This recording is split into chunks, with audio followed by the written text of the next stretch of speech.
ఒక్క పోలీస్ లేకుండా ఉస్మానియా యూనివర్సిటీకి వస్తా, అందరు సంతోషంగా నవ్వుకుంటా స్వాగతం పలికేటట్టు చేసినాకనే వస్తా అన్నట్టు మాట్లాడిన సీఎం రేవంత్ రెడ్డి అన్న మాట ప్రకారమే ఒక్కలంటే ఒక్క పోలీస్ లేకుండా ఉస్మానియా గడ్డ మీద అడుగు పెట్టిండు. ఏంది నమ్ముతలేరా? అయితే ఈ వీడియో చూడండి.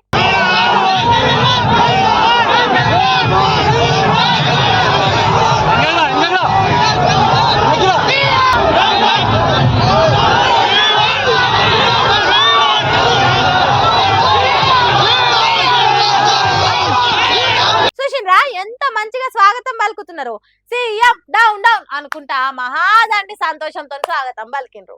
ఇక సీఎం రేవంత్ రెడ్డి చెప్పినట్టు ఉస్మానియా యూనివర్సిటీలో ఒక్క పోలీస్ లేడు, ఎక్కడ కూడా బారికేట్లు లేవు, పోలీసుల ఇనుప బూట్లు సప్పుళ్ళు లేవు, స్వేచ్ఛా వాతావరణంలో విద్యార్థులు నిరుద్యోగులు ఆనందంలో మునిగి తేలుతున్నారు. అరే ఎందుకన్నా ఇంత ఆనందంగా ఉన్నారని విద్యార్థులను నిరుద్యోగులను అడిగితే అధికారంలోకి వచ్చిన మొదటి సంవత్సరంలో 2 లక్షల ఉద్యోగాలు నింపుతా అన్నాడు సీఎం రేవంత్ రెడ్డి. అన్నట్టే నింపిండు. తెలంగాణలో నిరుద్యోగులు లేక కొన్ని ఖాళీలు మిగిలినాయి, అంత మంచిగా ఉద్యోగాలు నింపినాక ఆనందం రాకుంటే ఏమొస్తుంది అన్నట్టు చెప్పిండ్రట.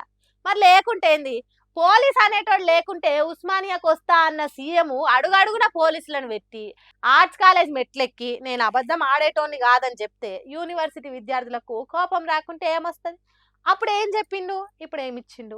ఉత్త మాటలు చెప్పి పూటలు గడిపితే మా బతుకులు ఎట్లా తెల్లారేది, మా అయ్య వాళ్ళ కండ్లల్లో ఆనందం ఎప్పుడు నిండేది అన్నట్టు లొల్లి చేసిండ్రట. ఇంత పెద్ద లొల్లి జరుగుతుంటే పోలీస్ బందోబస్తు నడుమ బయటికి వెళ్ళిపోయిందట సీఎం రేవంత్ రెడ్డి. గట్లున్నది మన ముఖ్యమంత్రి పనితనం అని మాట్లాడుకుంటారట ఆ సభకు వచ్చిన పబ్లిక్.